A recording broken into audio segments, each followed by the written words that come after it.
Bugünkü video slaytda danışacağımız məsələ bal və arıların əməyidir. Bal demişkən və arı demişkən arıçılara, arı sevənlərə və bal yeyənlərə salam olsun. Bal nədir? Arı necə bal yaradır? Bal necə düzəlir?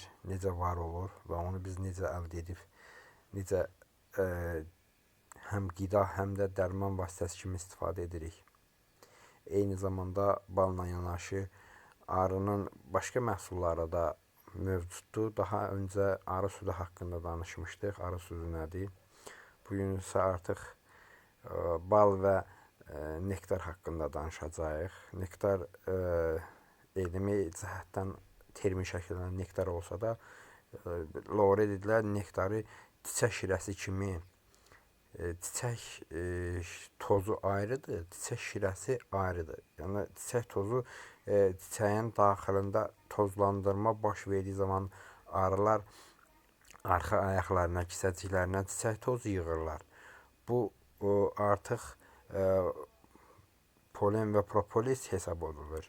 Ancaq nektar arı xortumu vasitəsilə çiçəyin dərinliyində yağışın və günəşin çiçəyin üzərinə düşməsinin nəticəsində çiçəkdən şirə ifraz olunduğu halda arı o dərinlikdən xortumu ilə o şirəni qida bəsini kimi götürür və öz mədəciyində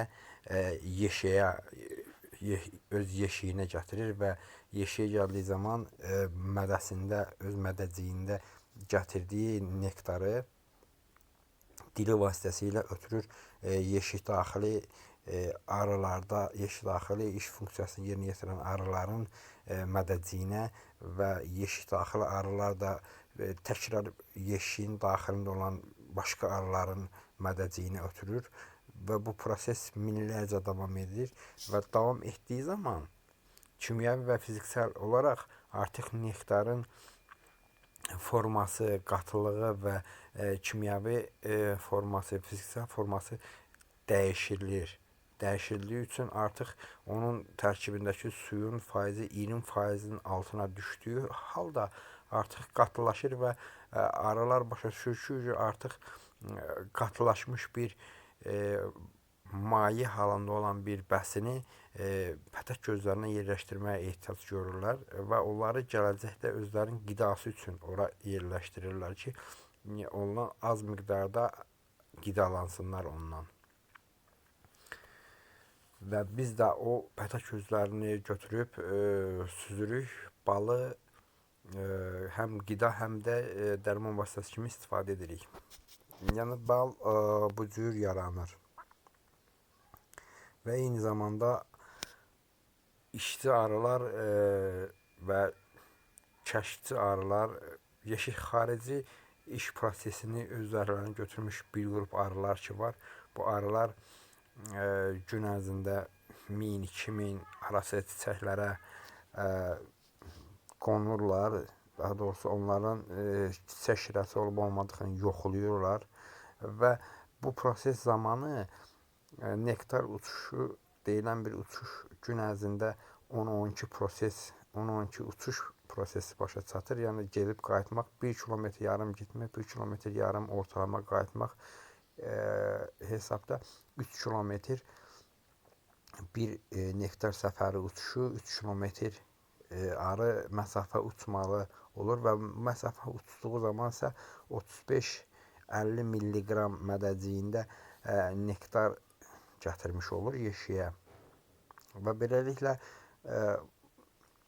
gün ərzində 10 və yaxud da 12 uçuş nəzərdə saxlasaq, arı da 20 gün, 20 və yaxud da ki 25 gün yaşadığını nəzərə alsaq, görərik ki, bir arının yeşik xarici nektar uçuşunun prosesində həm arıların qidalanması üçün, həm də qidalanmadan artıq qalan balın pətək gözlərinə yerləşdirilməsi üçün arının zəhməti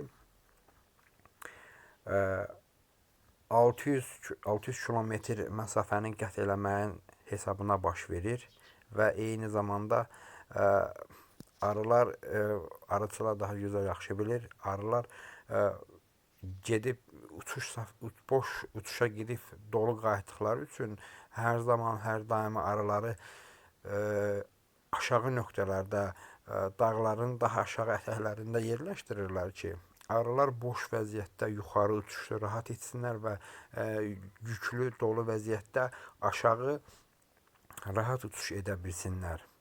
Və bundan dolayı arıları yüksək bir yerlərə yerləşdirsələr, arı yeşiklərini, arılar üçün o daha çox əziyyət və daha çox narahatçılıq olmuş olar. Və bunu da arıçılar daimi diqqətdə saxlayırlar.